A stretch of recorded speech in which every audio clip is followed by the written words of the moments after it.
Guardería Ambiental de la Guardia Nacional Bolivariana, ciudadano Juan Manuel Parra, rector para la Universidad Popular del Ambiente Fruto Vivas, vicerrectores y autoridades presentes, directores de los diferentes organismos de seguridad del Estado que hoy nos acompañan, directiva del Ministerio del Poder Popular para el Ecosocialismo y servidores públicos presentes, ciudadana Karin García, directora general de Protección de Derechos Humanos del Ministerio Público, ciudadana Ana Karina Ochoa, directora de Defensa Integral del Ambiente y Delito Ambiental del Ministerio Público, y demás directores de líneas fiscales nacionales con competencia ambiental que han venido de todo el país a este evento. Voceras, voceros y representantes de los diferentes movimientos ambientalistas del país que nos acompañan en este primer encuentro nacional de defensores ambientales, invitados especiales, medios de comunicación, señoras y señores. Para mi persona como fiscal general de la República y el equipo que me acompaña, es muy gratificante poder estar hoy acá en esta, vamos a decir así,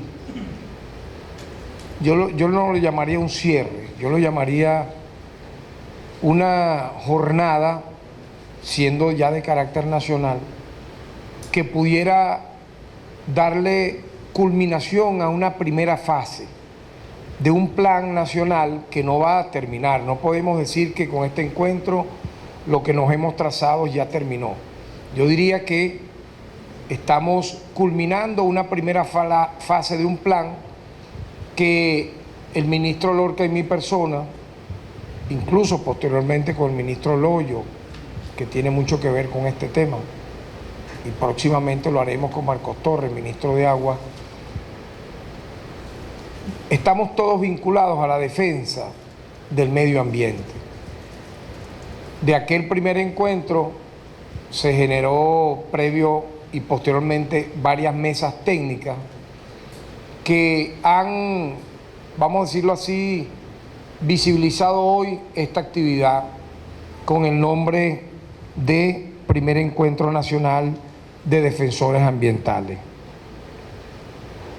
Los fiscales del Ministerio Público, las autoridades del Ministerio Público nos sumamos a ser defensores ambientales, sin menoscabo obviamente que tenemos también una actividad de carácter sancionatoria, porque yo he dicho y lo luchamos muchísimo en el año 99, ciudadano ministro, viceministro, demás autoridades, cuando se estaba discutiendo los articulados, los capítulos del título más extenso que tiene nuestra Constitución, que es el título 3 de los derechos humanos, garantías constitucionales y deberes.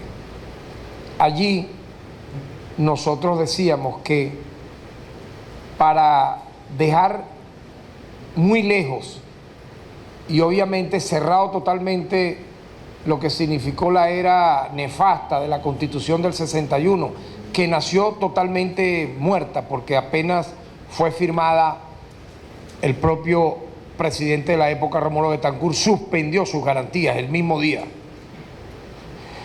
Calculen entonces lo que vivió Venezuela en esa década de los años 60, suspender las garantías constitucionales de los derechos humanos que tú previamente firmaste. Entonces allí fue más bien el capítulo de los derechos humanos de esa Constitución nefasta, fue la consigna de Rómulo Betancourt: disparen primero y averigüen después. Una época de oprobio donde apenas habían 3, 4, 5 artículos en un capítulo de derechos humanos.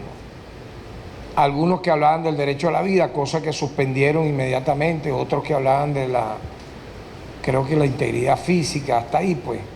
Un derecho político que era el derecho al voto es obligatorio, más bien era una coacción, hasta allí. Entonces hubo un gran debate, obviamente, cuando siendo presidente mi persona de la Comisión de Derechos Humanos de esa Asamblea Nacional Constituyente, y a la vez siendo asesor del presidente Hugo Chávez del Consejo Presidencial Constituyente que propuso el 2 de agosto a la Asamblea Nacional Constituyente electa un proyecto de constitución. En ese proyecto de constitución que presentó Chávez a la Asamblea Nacional Constituyente ya estaba el embrión prácticamente en un porcentaje sumamente alto de lo que iba a ser ese título 3 de la Constitución de la República Bolivariana de Venezuela, que a diferencia del anterior, que eran 2 o 3 artículos apenas sobre derechos humanos, vinculados particularmente muy escasamente en algunos temas civiles y pocos políticos, nosotros hicimos una verdadera, vamos a decir así, acto de fe en relación al tema de los derechos humanos para incorporar los llamados derechos humanos de la época de primera generación, que son obviamente los derechos civiles y políticos, los derechos humanos de segunda generación, que son los derechos colectivos, los llamados derechos sociales. Para tener una idea rápida, los derechos civiles y políticos nacen producto de una revolución, no porque un académico lo quiso, nacen de la Revolución Francesa, cuando lo más importante para mí de esa Revolución Francesa fue el haber escrito y firmado la Declaración de los Derechos del Hombre y del Ciudadano. Allí se incorporaron por vez primera en el mundo, ya en un texto legal, los derechos civiles y políticos. Pero vino otra revolución, la revolución bolchevique, la revolución de los trabajadores, de los obreros, que encabezó Lenin en la extinta Unión Soviética, para que con esa fuerza del proletariado emergente que derrocó a los zares, se visibilizaran los derechos colectivos, los derechos sociales, lo que tiene que ver con las, vamos a decir, los alcances de aquellos derechos individuales a los colectivos, como el derecho a la salud, al trabajo, los derechos a una vida en el ámbito social que pudiera incluso ir evolucionando hacia otros derechos como finalmente lo consagra nuestra Constitución y tratados internacionales que incorporan a los derechos sociales, por ejemplo, el derecho a la vivienda y así sucesivamente. No nació eso de la nada. No crean ustedes entonces que los derechos ambientales nacieron de un profesor en una universidad, como tampoco nacieron, cosa que yo agradezco, los profesores en las universidades en la parte académica, o de un centro de poder financiero, mucho menos. Esos son los que dañan los derechos humanos. Los primeros opresores de los derechos humanos son las grandes transnacionales del capital, los grandes imperios de la tierra, que violan y violaron masivamente los derechos individuales, civiles y políticos, y obviamente los derechos colectivos, que fueron conquistas del pueblo, de la gente, de los mártires, de los grandes luchadores, de los hombres y mujeres que dieron un paso al frente. Y vean que entonces que los derechos ambientales, el derecho humano al ambiente, nace también de las luchas de millones, de miles de hombres y mujeres, que como en su momento lo pudo haber sido Lenin, Rosa Luxemburgo, Espartaco, Jesús de Nazaret, precursores en la materia de los derechos humanos, obviamente que hubo grandes forjadores del ecologismo, de visibilizar que destruir a la naturaleza era una violación a los derechos humanos, por lo tanto, la naturaleza, el medio ambiente, es un derecho humano. Y qué cosa tan importante que en nuestra Constitución nosotros fuimos firmes en que, aparte de los derechos civiles y políticos individuales, aparte de los derechos sociales importantes, el trabajo, la salud, los derechos culturales como la educación, se consagrara también un capítulo, y está en nuestra Constitución, de los derechos humanos ambientales. El tema ambiental está en el título 3 de los derechos humanos. alcanzó y tiene un carácter de derecho humano, que yo diría, así como los civiles y políticos fueron calificados de derechos humanos de primera generación, los sociales y colectivos de segunda generación, los derechos humanos ambientales son derechos humanos de tercera generación. Es el principio de la progresividad en materia de derechos humanos y en materia de derechos, porque nada es inamovible. El tema del derecho, el tema de la legalidad, el tema del orden, el tema del sistema jurídico y particularmente el tema de los derechos humanos no es regresivo, todo lo contrario, es progresivo.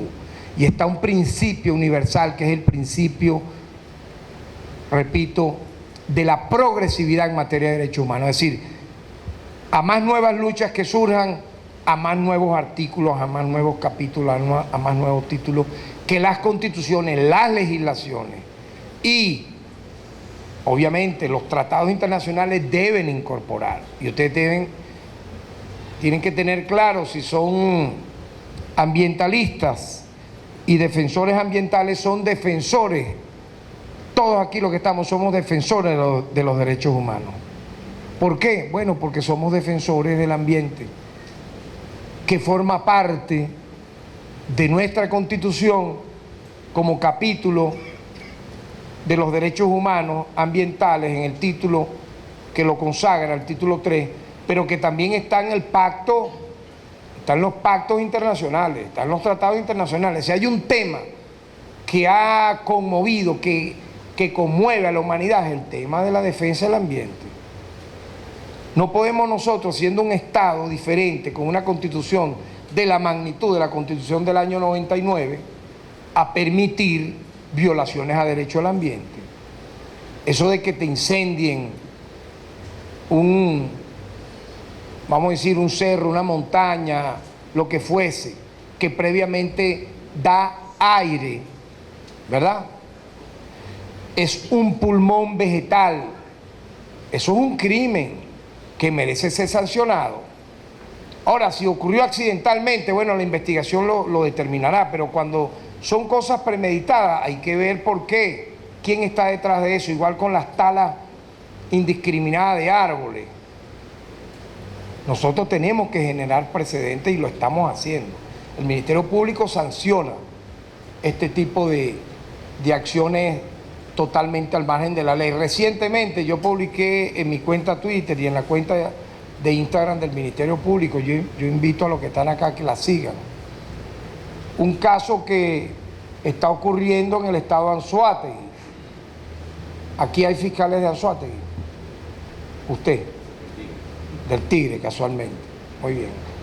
Pero tú no naciste en el Tigre. ¿En dónde? ¿Qué calle naciste? Yo nací en la calle Bolívar. Ah, tú eres de la parte de los cifrinos. La zona de los comerciantes. Ok, pero mira, ya tú debes estar enterado de lo que está pasando en Cerro de Piedra. Cuando fui gobernador en el año, entre el 2004 y 2012, yo recibí muchas denuncias, particularmente por las construcciones que iban a hacer entre el 2008 y 2009 en el Cerro Venezuela, un cerro que es un monumento. Ustedes ven las piedras de ese cerro, ojalá se pudiera estar eso en internet, no sé si está. Es algo impresionante. O sea, una roca, el doble, algunas de ellas más grandes que este salón. Bueno, entonces las alcaldías, incluso algunas en nombre del chavismo, en nombre de una constitución que promovió Chávez, violan algunas alcaldías, le han dado permiso, a pesar de que nosotros en el año 2009 decretamos para evitar daños al monumento natural, así lo declaramos, Cerro Venezuela, monumento natural que debe conservarse por un decreto regional. Bueno, apenas nosotros culminamos nuestro periodo en la gobernación del estado de Anzoátegui, en el 2012, a partir de 2013, esos permisos que quedaron congelados se reactivaron y construyeron allí unas edificaciones. Que incluso me han comentado vecinos, cuando caen por situaciones de tormenta, de lluvia, esos chaparrones, rocas, parte de esas rocas han caído y han golpeado incluso las edificaciones. Se me ha dicho incluso que se han construido hasta 2 edificios, uno de ellos deshabitado, porque yo me imagino que esa zona es una zona vulnerable. Nosotros en estos días hicimos una inspección y le hemos solicitado a los tribunales competentes medidas precautelativas para que cesen las construcciones, las extracciones de tierra, de piedra en ese lugar. Y quienes la violen, bueno, van a ir privados de libertad.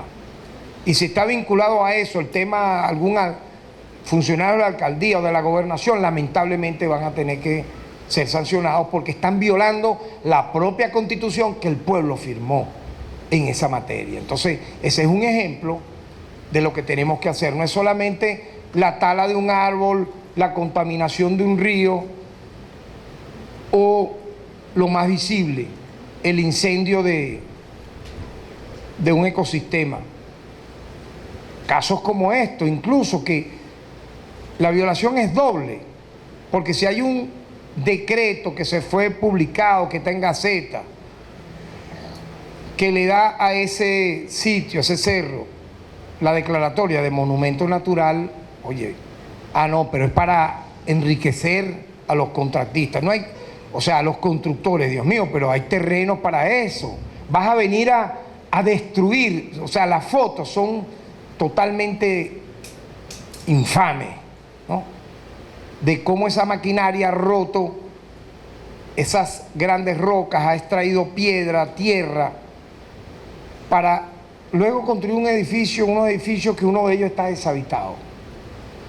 Entonces ahí tenemos que actuar de manera coordinada, ciudadano ministro. Yo le solicito incluso el apoyo el día de hoy, independientemente que el fiscal ambiental que está aquí es del Tigre, pero es de Anzoátegui, coordine con su equipo, con las direcciones respectivas, para actuar de manera coordinada, que se sienta el peso del Estado venezolano en defensa de un monumento natural, porque entonces mañana harán lo mismo, o incluso lo han intentado hacer con el Ávila.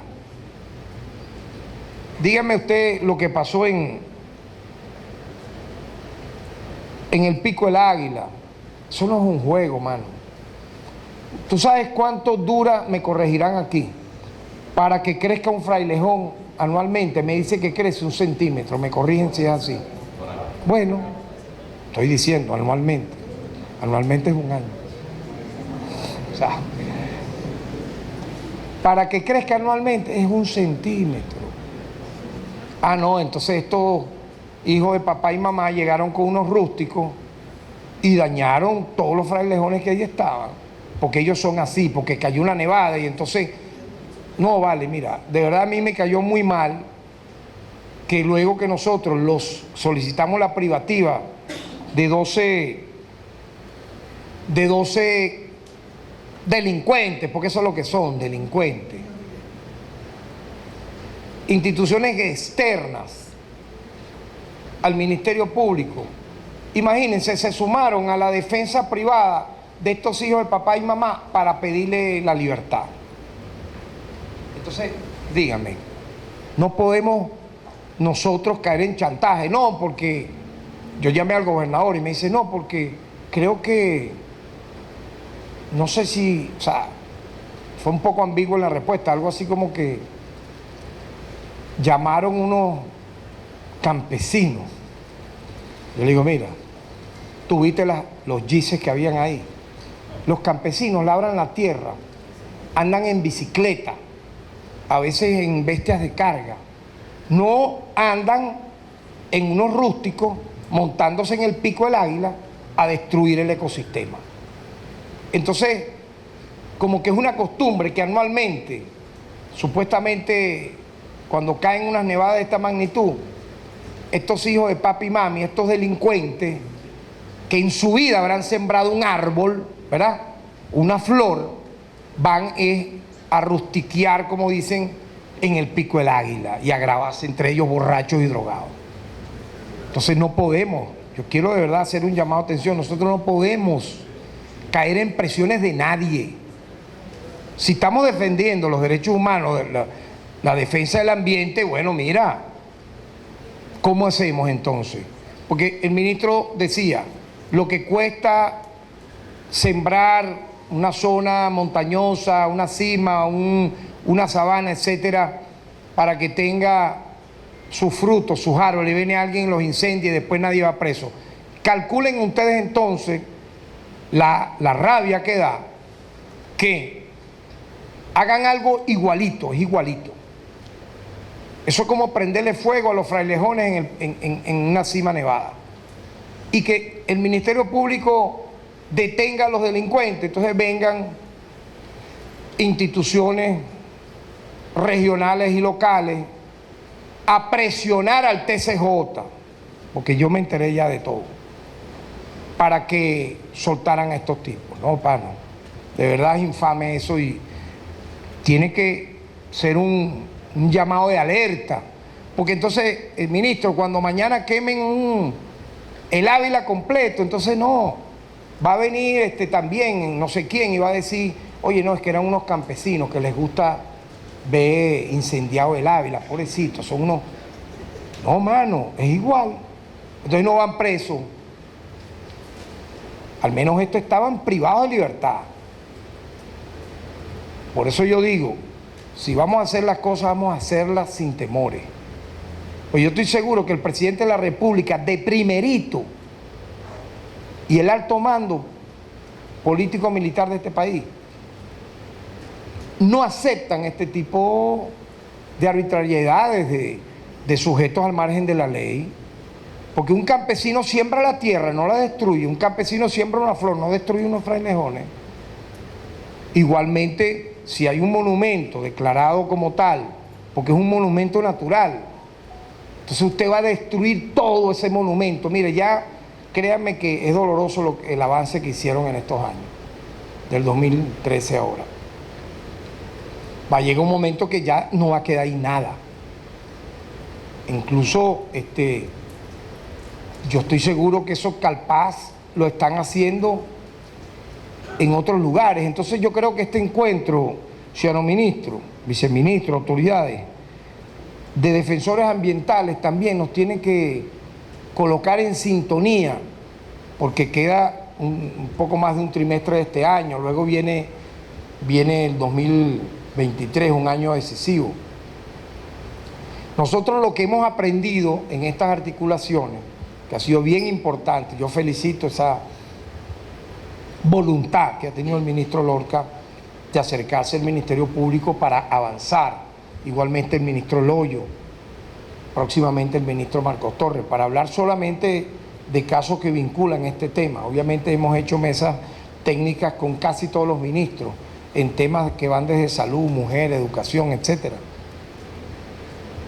que ya ustedes conocen. Pero que es tan vital, porque si decimos, si se acaba la naturaleza, ya se acaba el ser humano.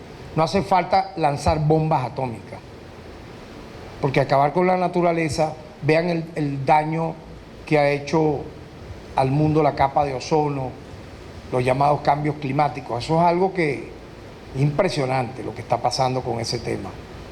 El smog, la contaminación producto de la era industrial indiscriminada, donde a esta gente no les importa nada. Talar millones de árboles para producir lo que les interesa a ellos en detrimento de la vida humana o cualquier otro daño al ecosistema.